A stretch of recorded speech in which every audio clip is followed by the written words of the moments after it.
Oke, hari ini sedikit membahas tentang usaha.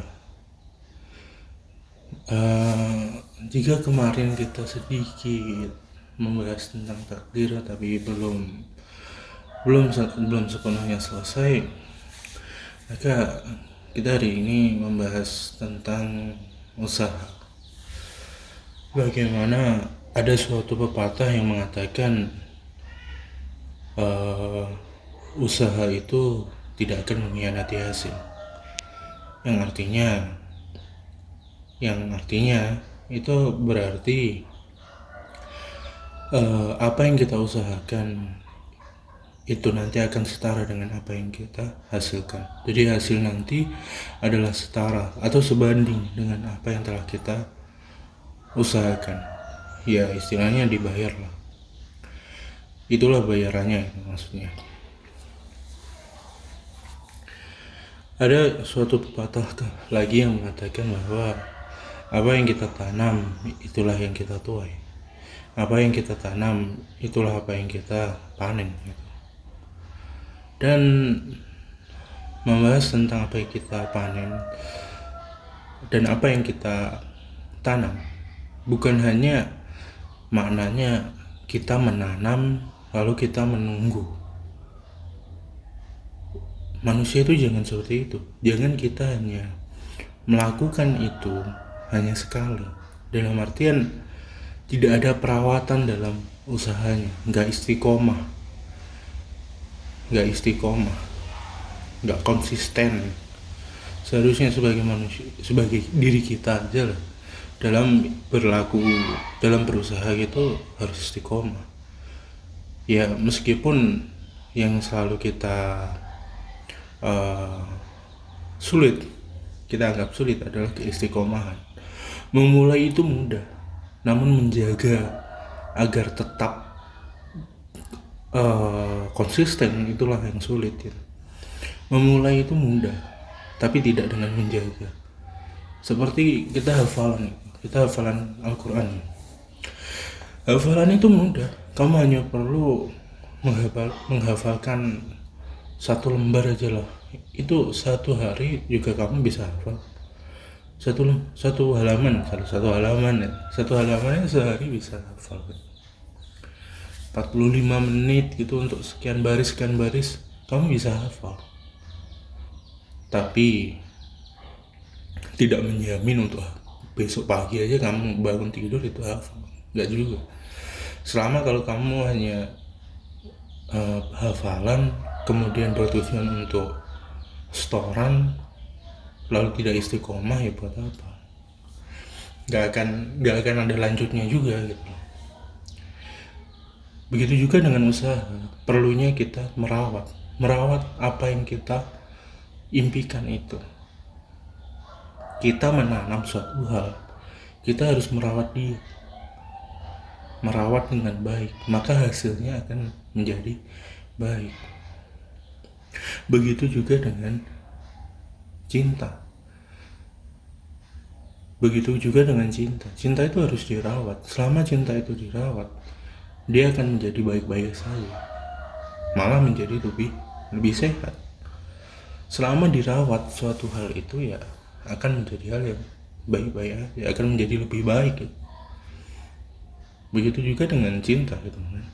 Bagaikan dua pasang manusia yang diberikan oleh Allah itu satu bibit pohon apel. Selama pasangan itu merawat apel itu, maka apel itu akan tumbuh menjadi lebih baik. Pohon apel itu akan tumbuh sehat, tumbuh besar. Buah-buahnya pun juga ketika nanti besar pun juga baik-baik semua, bagus-bagus semua. Tapi bagaimana ketika hanya satu orang? Nggak maksimal. Ketika satu orang yang merawat pohon itu ya akan menjadi pohon yang ya mungkin salah satunya capek gitu. Bukan hanya nggak tumbuh menjadi baik karena nggak maksimal, tapi juga orang yang berusaha menjaga itu juga capek juga. Kenapa sih lama-lama capek gitu ya, nyiramin apa pohon setiap hari gitu, tapi sendirian gitu, dia juga sibuk gitu, tapi nggak, perawatannya adang-adang gitu. Akhirnya ya udahlah, cari yang lain.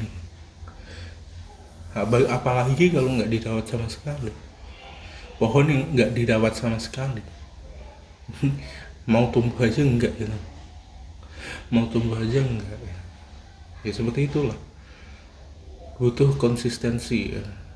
Suatu usaha itu butuh konsisten dan butuh istiqomah. Hal yang paling berat itu sebenarnya ya istiqomah itu. Mudah untuk memulai, sulit untuk mempertahankan. Ya, hubungan kan seperti itu. Mudah untuk mulai, sulit untuk dipertahankan. Ada istilah sampai istilah, rumput tetangga lebih hijau daripada rumput sendiri. Karena apa? Karena pandangan orang itu sudah berpikirnya jelek semua. Ketika kita membahas tentang kemarin titik hitam itu, jangan kita memandang suatu hal itu hanya memandang apa yang kurangnya aja. Jangan memandang suatu lukisan tapi di sana ada noda hitam. Kalau kata Pak Kuris ada noda hitam, lalu kita memandang noda itu. Jangan kita memandangnya, jangan memandang,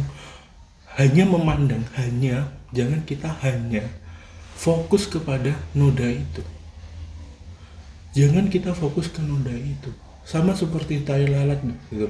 Tai lalat di wajah, di muka gitu. Jangan memandang tai lalatnya, tapi pandanglah seluruhnya. Karena apa? Suatu hal itu akan menjadi kesan tersendiri, akan menjadi kesan yang berbeda. Bukan tersendiri, tapi malah berbeda. Akan menjadi lebih indah. Begitu juga tentang kehidupan. Jangan kita berpikir selalu pesimis dalam kehidupan. Jangan kita itu selalu negatif terhadap kehidupan. Berusahalah kita itu bagaimanapun kita, keadaan bagaimanapun kita, setidaknya kita bisa kita bisa berpikir positif, terlebih kepada takdir. Apa yang telah Allah timpakan kepada kita, jangan dipandang buruknya, jangan dipandang sebagai musibahnya,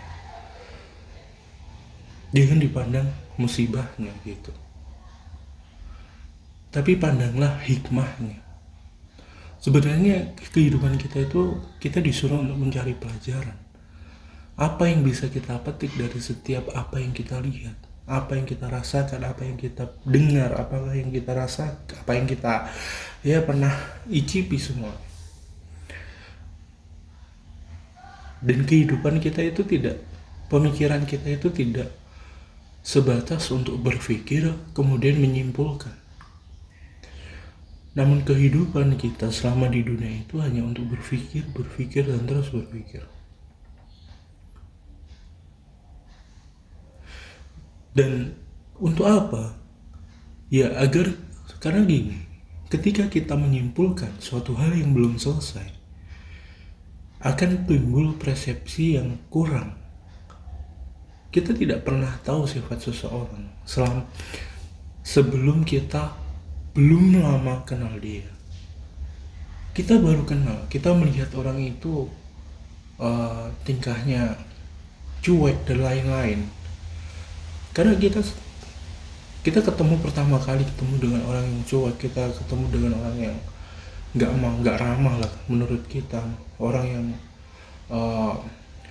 yang nggak ramah, terus kita merasa kalau nggak usah dideketin gitu, orang kayak gini ya karena kita nggak lama gitu, kita akan memandang orang seperti itu.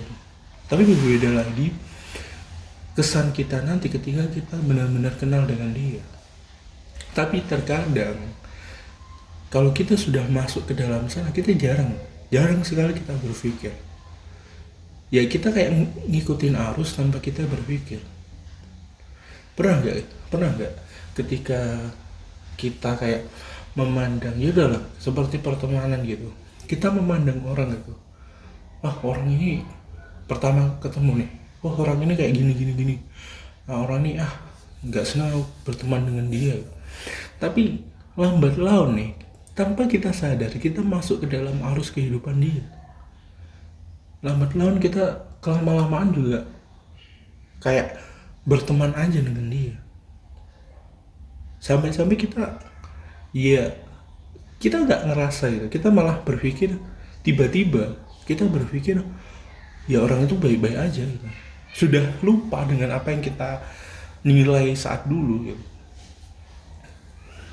Jadi kayak kita lupa gitu. Kita punya pemikiran baru dengan kita melupakan pemikiran lama. Inilah yang salah. Yang seharusnya kita berpikir. Kita akan berpikir. Kalau kita mau berpikir, maka ada pemikiran gini. Oh iya, dulu aku dulu menilai dia seperti ini, tapi ternyata enggak. Ternyata dia orang baik-baik juga. Kenapa? Ya nggak tahu alasannya kenapa dia cuek dan lain-lain. Tapi ketika kita kenal loh, dia ramah, dia banyak senyum, dia banyak ya gitu loh, pokoknya baik gitu. Begitu juga tentang takdir Tuhan.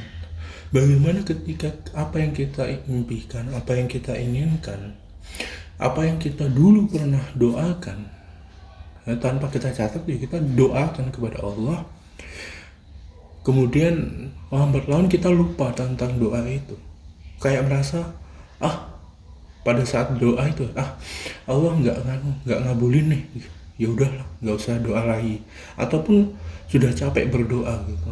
Tapi suatu saat tiba-tiba nih kita mendapatkan apa yang pernah kita doakan, tapi kita mikirnya bukan seperti itu. Kita mikirkan tentang ya kita aja gitu. Semua kita pengen apa gitu lah. Kita pengen sekolah di mana gitu. Kita pengen sekolah. Semua saya pengen sekolah di mana gitu. Dari dulu doa terus.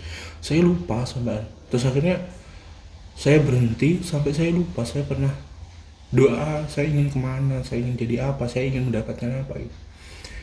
Hingga suatu hari kita bisa masuk ke sana, tapi pemikiran kita apa? Ya karena usaha itu. Kita lupa tentang doa kita. Padahal di situ doa kita dikabulkan.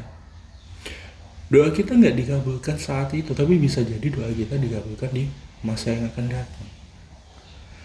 Memang, ya kan? Memang. Apa yang kita inginkan itu bukan menjadi apa yang kita butuhkan. Belum tentu itu akan menjadi apa yang kita butuhkan. Tapi ingat ini, apa bukan berarti apa yang kita inginkan sekarang tidak akan pula menjadi apa yang kita butuhkan di masa depan. Enggak juga kan. Bisa jadi apa yang kita inginkan sekarang kita pengen sepeda motor. Tapi apa? Kita nggak butuh sepeda motor. Sebenarnya saya pengen sepeda motor, tapi nih saya kayak nggak butuh aja. Saya nggak bakal keluar rumah, ataupun ketika kuliah juga, kuliah bisa naik Gojek, ya kan? Kita bisa naik ojek, kita bisa jalan kaki, kita bisa kemana-mana juga jalan kaki ataupun naik kendaraan umum gitu. Masih istilahnya ya nggak butuh sepeda motor itu, ataupun mobil, belum butuh mobil gitu. Sepeda motor aja nggak butuh, apalagi mobil. Tapi kita berdoa, kita ingin sekarang, kita berdoa, kemudian Allah tidak mengabulkan ya. Allah tidak mengabulkannya karena kita nggak butuh. Tapi bukan berarti masa yang akan datang nanti kita nggak butuh. Bisa jadi apa yang kita inginkan menjadi hal yang kita butuhkan di masa depan.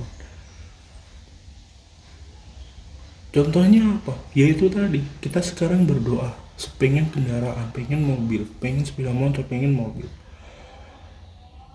Kemudian kayak kita mikir, nggak dikabulin nih, ya udahlah gitu, kita nggak doa lagi.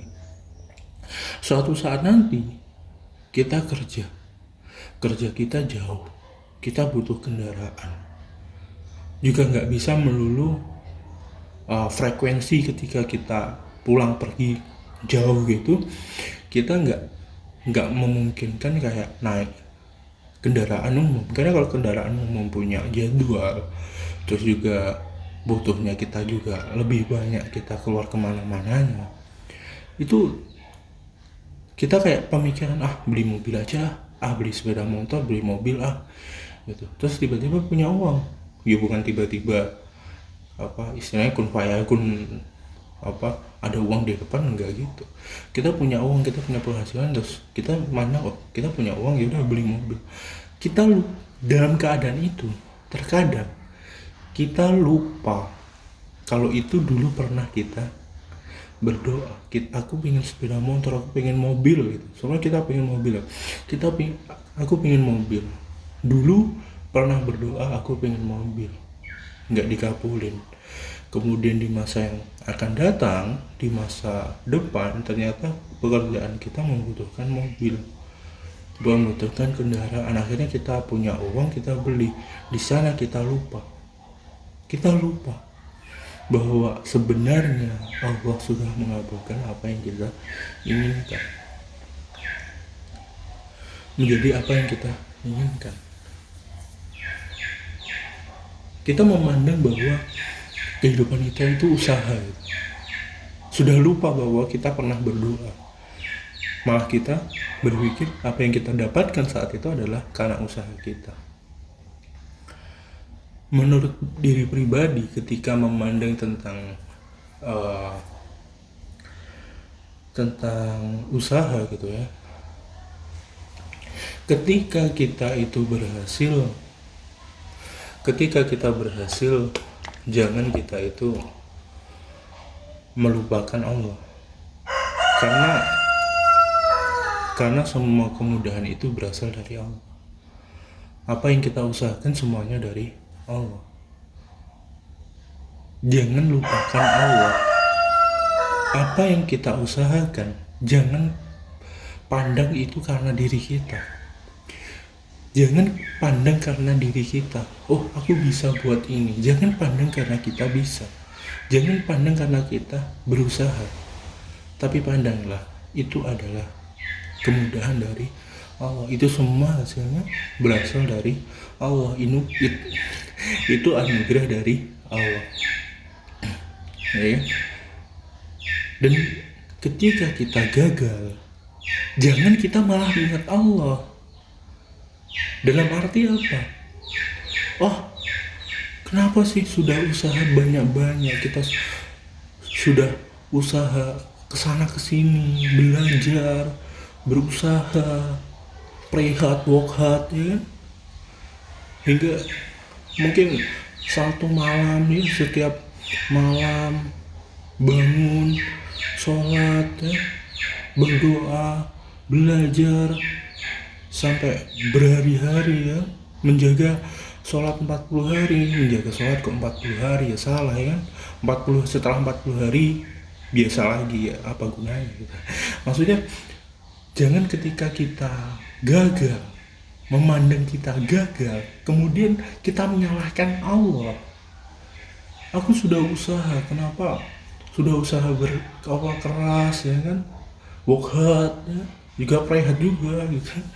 Tapi kenapa Allah tetap menjadikan saya gagal? Bukan Allah menjadikan kamu gagal, tapi coba lihat diri kamu. Ada yang salah nggak diri kamu?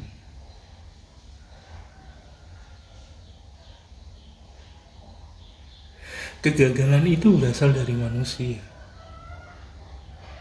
Kegagalan itu berasal dari manusia. Kenapa? Pasti ada yang salah. Bukan karena Allah mentakdirkan kamu seperti itu, tapi karena Allah ingin kamu belajar dari situ.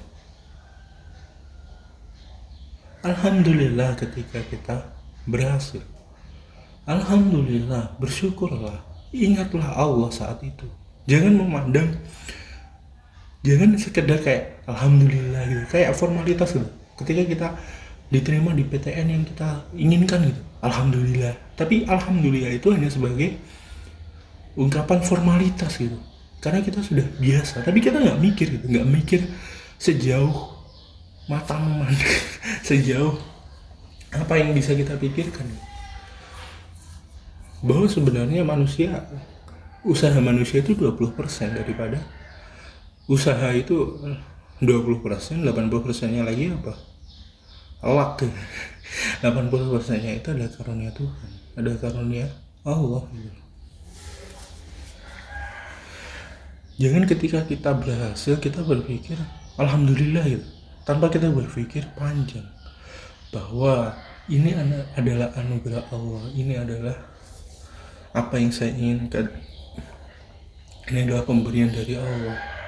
Meskipun sebagaimana saya berusaha, sebagaimana saya berdoa, jika Allah pun tidak menghendaki ya sebenarnya nggak akan terwujud.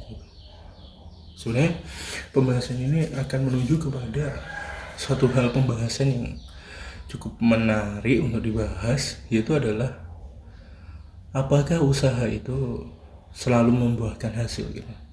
Ya gitu. Apakah usaha itu selalu membuahkan hasil? Ya, kita lanjutkan lagi. Ketika kita berpikir tentang kita keberhasilan gitu, jangan kita memandang kita berhasil karena usaha kita kayak oh alhamdulillah gitu. Karena kayak ya alhamdulillah juga gitu, apa yang kamu ucapkan pertama kali ada alhamdulillah, itu sudah luar biasa, sangat luar biasa. Tapi kita tingkatkan dong levelnya, kita tingkatkan level diri kita sebagai seorang mukmin. Jangan menjadi seorang muslim itu cuma ya udah muslim gitu aja. Jangan karena kita pokoknya keyakinan, jangan kayak gitu. Kalau bisa ditingkatkan kenapa enggak? Coba kita belajar lagi, kita tingkatkan lagi. Apalagi kehidupan ini ya tata karun gitu untuk berpikir gitu. Ya kan? Jadi ketika kita berhasil, coba kita pikirkan ini adalah anugerah Allah. Apa cita-citamu? Ketika cita-citamu, aku ingin menjadi guru besar, aku ingin menjadi seorang dosen, aku ingin menjadi ahli, misal ahli saya ingin jadi seorang mufasir, saya ingin menjadi seorang sastrawan, saya ingin menjadi seorang apa gitu, saya ingin menjadi seorang hafiz juga, mufasir nggak hafiz. Saya ingin menjadi seorang hafiz, saya ingin menjadi seorang mufasir, saya ingin menjadi seorang guru besar dan lain-lain gitu. Ketika kita berhasil masuk ke dalam apa yang kita inginkan, semua kita berdoa saya ingin masuk ke PTN ini. Ketika masuk ke sana, berpikirlah, oh ternyata Allah membukakan satu gerbang. Allah membukakan satu gerbang. Allah membukakan satu gerbang. Berbicara aja lah tentang diri pribadi gitu, tentang apa yang diinginkan gitu. Ingin menjadi seorang mufasir, masuk ke dalam UIN gitu ya, UIN Sunan Kalijaga. Bukankah itu artinya adalah Allah telah membukakan satu gerbang? Ada gerbang-gerbang lain yang belum Allah bukakan. Di depan masih banyak gerbang. Dan inilah tanda kalau kita mau istiqomah, kalau kita mau konsisten, gerbang ini telah dibuka. Insya Allah, berdoalah juga, berusahalah juga. Insya Allah, dan berdoalah apa yang kau inginkan itu diridhoi oleh Allah, maka Allah akan membukakan gerbang selanjutnya. Saya ingin menjadi seorang hafiz. Saya ingin belajar Al-Quran lebih dalam lagi, lebih terfokus lagi. Tidak hanya saya belajar reguler dalam arti ya kelas, dalam arti kita majelis, dalam arti apa itu istilahnya kalau kita melingkar itu apa sih istilahnya, dalam ya itu dalam majelis dan lain-lain gitu. tidak tidak seperti itu, tapi pengen kayak lebih dalam lagi gitu, lebih intim, lebih deep gitu, lebih deep gitu. Ketika masuk semester 1 saya berpikir demikian. Saya hanya bisa berpikir tanpa saya punya kesempatan. Saya juga berpikir aja kapan gitu kan. Saya pokoknya pulang pengen belajar Quran, saya kok pulang pengen ini itu. Ketika masa SMA pun pernah ikut tahfiz, dalam arti kelas tahsin gitu, dimana kelas ya kelas tahsin, dimana kita tahu ya kan, kita masuk kelas tahsin gitu. Tapi ketika saya berpikir hanya seminggu sekali, terus juga waktunya juga seperti itu, dan juga kita malas-malasan juga. Tapi pernah berpikir bagaimana kalau kita belajar hanya berdua saja. Akhirnya terlewatilah masa-masa SMA semester 1, kemudian lalu masuk ke pulang, masuk lagi ya liburan semester 1, kemudian kuliah semester 2. Ketika itu saya punya teman, saya ngaji sama dia ya lumayan gitu, dan saya ngomong sama dia, saya pulang pokoknya saya bakal belajar Quran lagi lah pokoknya. Karena mungkin ketika kita masuk ke dalam golongan orang-orang yang seperti itu, kelompok golongan orang yang Masya Allah kayak gitu, kita akan berpikir kita bukan siapa-siapa, ilmu kita nggak ada apa-apanya, kita hanya bisa bicara tentang alif ba ta sa jim ha kha itu aja sudah kayak kita pun bisa baca Quran ya, kita bisa baca Quran gitu, cukup kita karena kita ikut 1, 2, 3, 4, 5 sampai terakhir sampai 6 gitu, kemudian masuk sama kita kemudian belajar Al-Quran dan baca aja biasa gitu, gitu. Kita di TPA, kita di sekolah ya kan, di madrasah gitu. Ketika kita masuk di dalam golongan kelompok orang Masya Allah kayak gitu, kita akan merasa diriku ini apa sebenarnya. Kita kayak nggak ada apa-apanya gitu. Kita hanya kayak anak kecil yang nimbrung di orang-orang dewasa gitu. Kita nimbrung di orang-orang sudah di istilahnya di pemuda-pemuda yang mereka yang soleh gitu. Kita tuh anak kecil yang masuk nimbrung di sana. Dan ingatlah, anak kecil yang nimbrung di orang yang soleh, maka apa? Pemikiran yang muncul apa? Keinginan untuk belajar. Kita down dalam keadaan itu, aduh, aku kayak apa nih? Baca Quran masih belepotan dan lain-lain. Kemudian apa? Ada pemikiran, aku harus ngaji. Tahu nggak sih? Ketika orang ngaji itu, saya pernah dengar ya, dosen saya, di mana beliau seorang hafiz. Ketika orang-orang ini bercerita mengenai pengalaman dia belajar Al-Quran, dan ketika saya hanya bisa menulis berapa tempat, mereka yang bisa menceritakan bagaimana perjalanan mereka belajar Al-Quran, itu nggak ada apa-apanya. Bagaikan mereka menulis paragraf, saya hanya menulis poin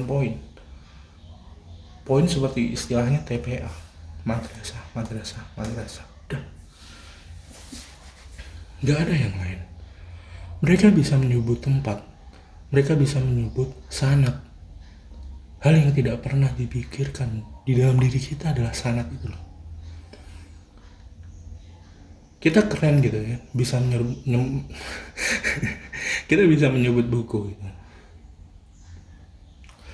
Dalam buku ini, dalam buku itu, dalam buku pengantar studi ilmu Al-Quran yang ditulis oleh Syekh Mana Al-Qattan, atau ada lagi dalam pengantar studi ilmu Al-Quran yang ditulis oleh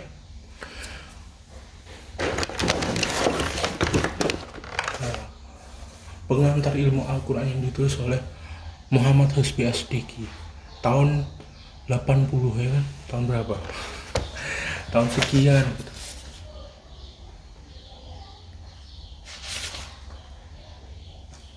Tahun 90, tahun 1990 kita keren gitu, tapi kita nggak pernah bertatap langsung ya, meskipun itu sah-sah aja gitu. Apalagi di dunia akademisi, dalam dunia akademisi itu sah-sah aja dan itu lebih baik gitu, tapi tidak dengan ilmu. Ketika kau masuk ke dalam hal yang lebih dalam lagi sebenarnya, kau mesti akan pemikiran seperti itu. Udahlah, ketika kita berbicara tentang pondok lagi, kita bicara tentang pondok lah, dimana ketika kita bicara tentang pondok, udah masa sekarang gitu, yang mungkin saya nggak pernah mondok sebelumnya, kemudian masuk ke dalam dunia pondok, Anda harus tahu, yang saya pikirkan adalah saya tidak memiliki apa-apa. Saya tidak pantas berbicara di depan. Masih banyak orang yang pantas di luar sana. Bukan persoalan mereka menyebut dalil, bukan persoalan mereka merujuk kepada kitab-kitab yang ya kitab-kitab gitu. Kitab apa gitulah ya. Kira bukan persoalan itu, tapi tentang ilmu. Tapi orang yang sudah indah di sana adalah mereka sudah tidak memikirkan ilmunya, karena mereka sudah mampu mendapatkan ilmunya. Yang mereka pikirkan hanyalah barokahnya. Itu tingkatan yang sudah lanjut lagi.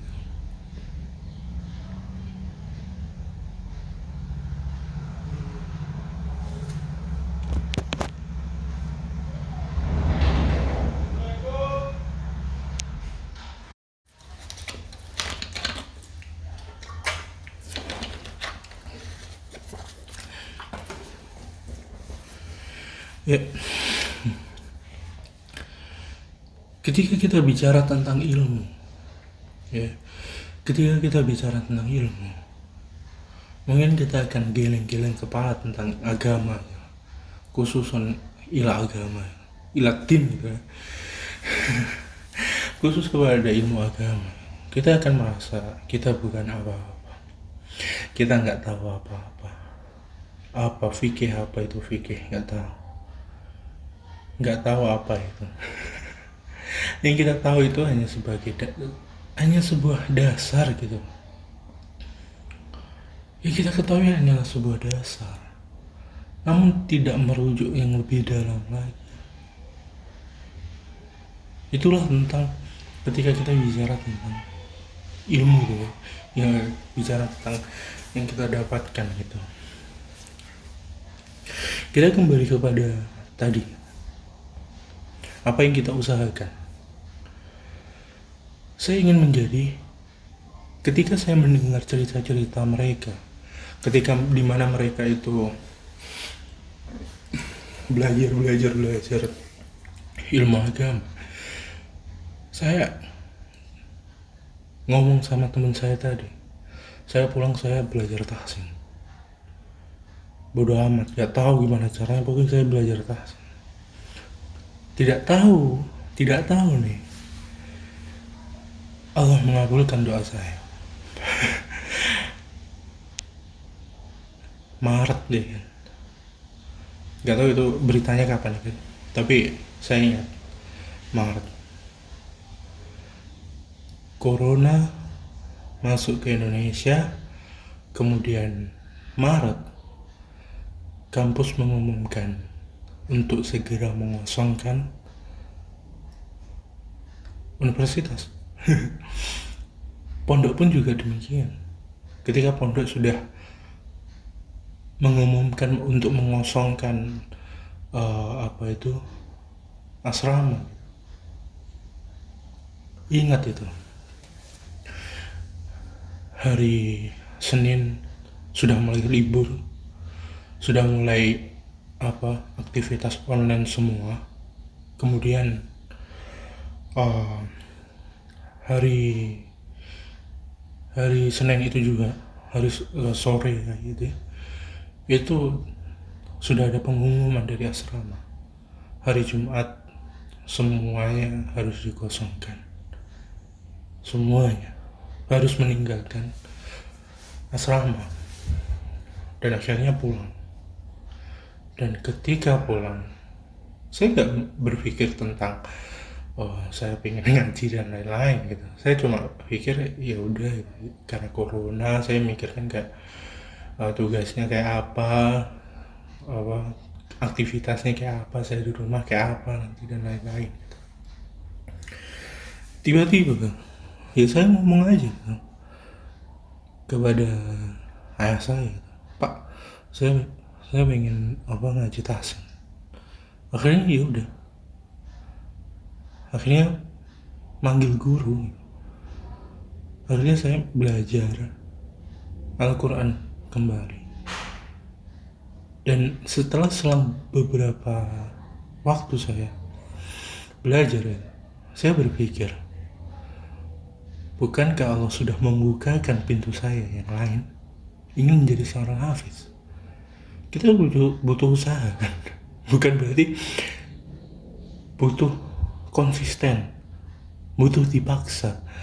Ya alhamdulillah kamu nggak dipaksa, tapi kamu bisa inisiatif ya, alhamdulillah. Tapi kan setiap orang kan berbeda. Saya punya tugas itu ya gak banyak sebenarnya, tapi ketika saya melihat biografi para ilmuwan muslim, para agamawan, di mana mereka semua belajar Al-Quran, itu bukan belajar Al-Quran gitu kepada guru-guru mereka. 2 tahun mereka hatam Al-Quran, dalam arti hatam hafal ya, bukan hatam satu Al-Quran yang hatam, bukan, tapi hafal selama 2 tahun seperti Muhammad Abduh itu dan lain-lain. Ketika itu saya kayak pengen aja, tapi saya butuh paksaan.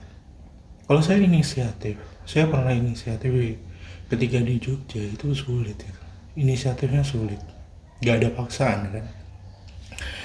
Akhirnya ya udah, ke guru gitu kan, belajar sama guru sendiri agar nggak gelindor aja juga, karena biar gak malu, gak gelindor. Dan jika kalian tahu gitu, gimana ketika anak-anaknya itu lebih hafal daripada saya itu. Anaknya masih umur berapa itu, masih kecil, saya hafalan, yang ngingetin dia gak malu itu.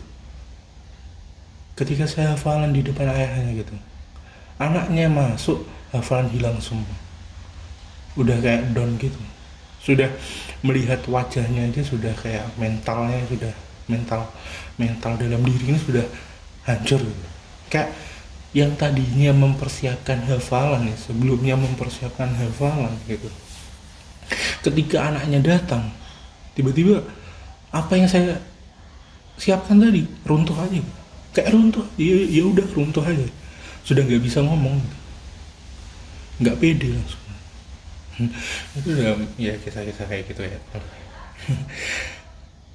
Jadi gitu, ketika saya berpikir kembali, oh iya, bukankah saya pengen menjadi seorang hafiz? Ini jalannya. Saya pengen seorang hafiz, saya pengen hafal Al-Quran gitu. Saya pengen hafal Al-Quran, ini jalannya. Setiap hari gitu kan ya, setiap hari ya, untung ada libur 2 hari gitu ya, setiap hari hafalan terus ya. Nggak tahu tuh sampai kapan. setiap hari hafal, ngaji, ya kan? Beberapa kali disawang sama dilihat sama anaknya itu sudah mentalnya sudah hancur, sudah runtuh udah. Ya maksudnya kita berpikir itu masa lalu, kita berpikir tentang masa lalu di masa depan, apa yang kita inginkan, apa yang kita usahakan. Jangan hanya berpikir, aku ada di sini, aku sekarang ada di sini gitu. Tapi kita lupa apa yang kita minta kepada Allah. Kita lupa bahwa semua itu ya semuanya ya dikabulkan oleh Allah.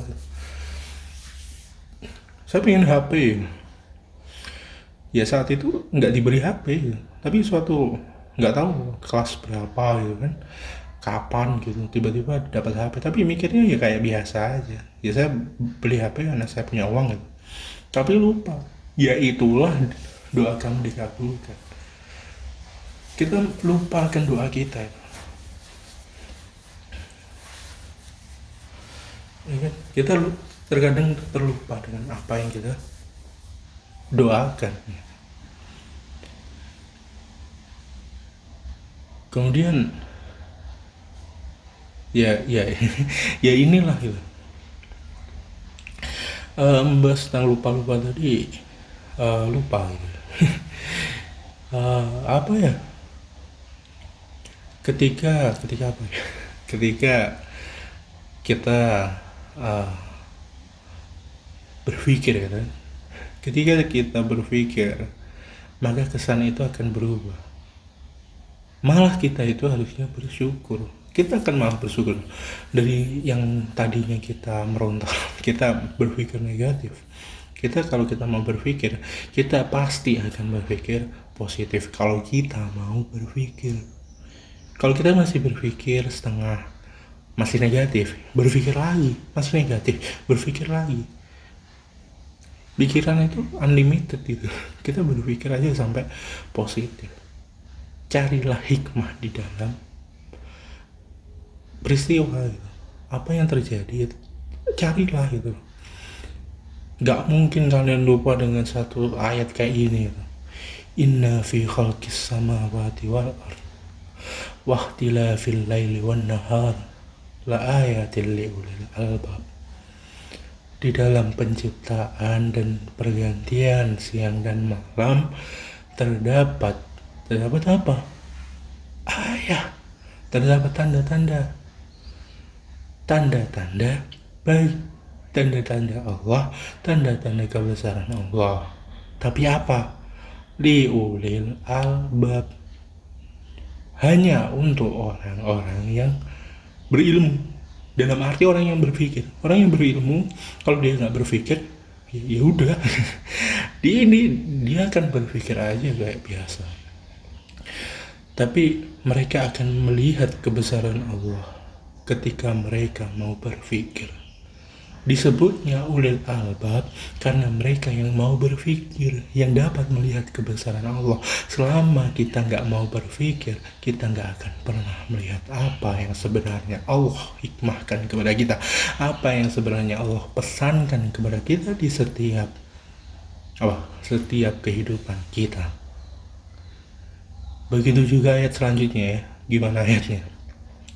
Alladzina inna fi khalqis samawati wa ma fil ard la ayatin liulil albab alladzina yadhkuruna Allaha qiyaman wa qu'udan wa 'ala junubihim wa yatafakkaruna fi khalqis samawati wal ard Rabbana ma khalaqta hadza batila subhanaka fakina adzabannar.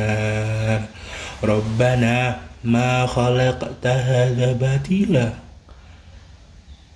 Ya Rabbana, wahai Tuhan kami, tidak adalah apa yang telah Engkau ciptakan itu sia-sia. Apa yang telah Engkau ciptakan itu sia-sia. Kalau kita mau berpikir, kehidupan kita gak akan pernah sia-sia. Apa yang kita lihat gak akan pernah sia-sia. Kita belajar gedung, nggak jadi ulangan. Mikirnya jangan nggak jadi ulangan, sudah capek belajar. Ini biasanya orang yang pintar tapi nggak pintar gitu. Dalam arti tauhidnya kurang gitu. Mereka belajar tapi ketika ulangan nggak jadi, atau udah ketika belajar tapi apa yang dipelajari nggak keluar semua. Nyesel. Jangan pernah nyesel. Carilah hikmahnya. Bisa jadi apa? Bisa jadi kamu lebih dahulu belajar dari apa yang sebenarnya diajarkan. Gitu. Dan begitu juga seorang filsuf Yunani gitu. Ketika kita bicara tentang ini, ketika kita bicara tentang memikirkan filsuf Yunani, Aristoteles,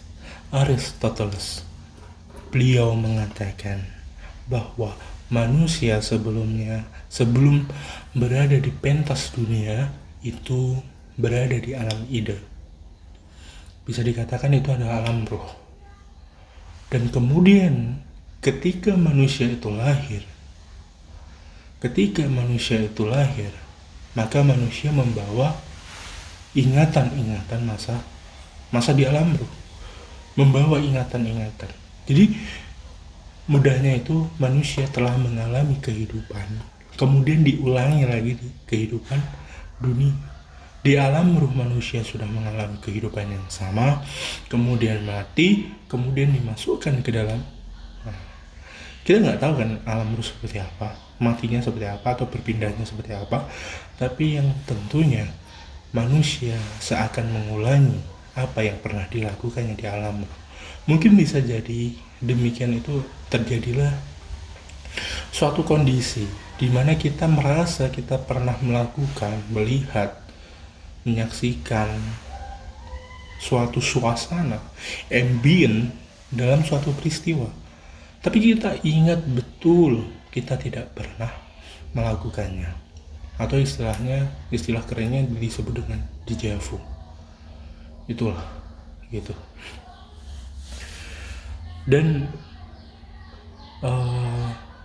ketika kita berbicara tentang perpindahan tadi, manusia itu diciptakan kekal. Ini untuk selingan aja ya. Manusia itu sesungguhnya diciptakan kekal. Berarti manusia menyamai sifat Tuhan dong. Menyamai sifat Allah. Ini loh, Allah, sifat kekalnya Allah itu dari dirinya sendiri. Tapi lihatlah,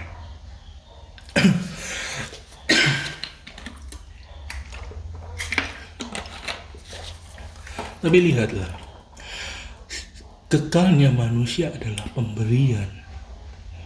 Beda adalah apa? Fadlan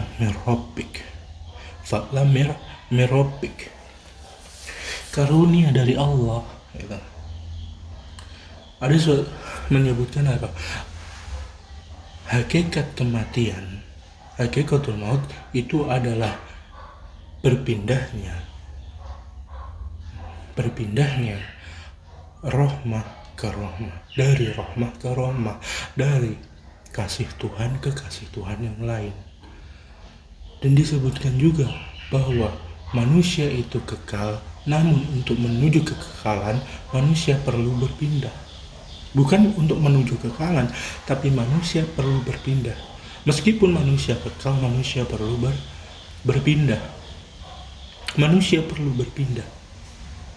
Ya, manusia perlu berpindah dari kehidupan roh, kemudian dari kehidupan menuju ke dunia, kemudian menuju ke alam roh kembali, kemudian dibangkitkan kembali menjadi apa?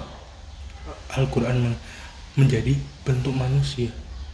Tapi ketika Al-Quran mengatakan kita itu nggak tahu apa yang akan Allah ciptakan kepada kita, bisa menjadi apapun gitu. Kami akan menciptakan apa yang kalian sendiri tidak tahu apa yang akan terjadi. Nanti diciptakan kembali, dibangkitkan kembali manusia. Kemudian manusia khalidina fiha. Tergantung. Kemana? Ilan nar atau ilal jannah. Tapi keduanya khalidina fiha, kekal selama-lamanya. Kekal selamanya di dalam sana, kalian akan kekal. Berbicara tentang kekalan, kita ingin membicarakan tentang cinta. Untuk sekarang membicarakan tentang cinta. Ketika para sufi, mereka memikirkan hanya cinta Tuhan, cintanya kepada Allah, mereka mengatakan, yang penting aku dekat kepada Allah. Dimanapun engkau menaruhku, engkau masukkan aku di dalam neraka pun, tapi selama itu aku dekat kepadamu, aku akan menerimanya. Artinya apa? Artinya ini adalah tingkat yang lebih tinggi. Cinta kepada Allah. Cinta kepada Allah melebihi cintanya kepada dunia. Allah sendiri yang akan mengurus dia. Entah bagaimana, tapi Allah sendiri yang akan mencukupinya. Dan Allah selalu mencukupi semua makhluk. Nah, kita kembali lagi. Ketika dianggap kehidupan ini, kita bicara tentang pemikiran, berpikir lagi tentang ulil albab. Ketika Plato mengatakan manusia pernah berada di dalam alam ruh, dan agamawan yang menganut paham ini mengatakan bahwa kata yatadzakarun itu dialamatkan ke sini untuk berpikir, untuk mengingat gitu. Yatadzakarun untuk mengingat gitu. Dan ya gitu, untuk mengingat. Dan ini kita tarik aja. Nggak perlulah kita mengingat tentang apa yang terjadi, mengingat kejadian-kejadian. Jangan terkhusus ke sana. Kita lihat rahmah Allah kepada makhluk, rahim Allah kepada umat, kepada hambanya, gitu. Ya kan? Kita ingat yatadzakarun, ya, yatadzakarun. Kata ini adalah kata kerja apa? Fi'il mudhari. Bentuknya adalah fi'il mudhari, yang artinya apa? Kata kerja bentuk waktu kapan? Sedang dan akan. Sedang dan akan yang terjadi. Kalau fi'il madhi kan tentang istilahnya apa? Tentang galau lah ya, tentang masa lalu gitu kan. Tentang apa yang sudah terjadi. Tapi kalau yatadzakarun ini adalah fi'il mudhari, yang artinya adalah sedang dan akan terjadi. Artinya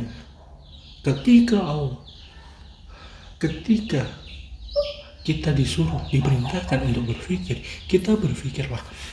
Kita mungkin gak akan ketika kita bicara tentang sejarah di dalam Al-Quran itu 2/3 adalah tentang kisah, ya kan, yang kita harus mencari. Kita seharusnya ya kan, kita mengambil hikmahnya dari apa yang telah Allah kisahkan.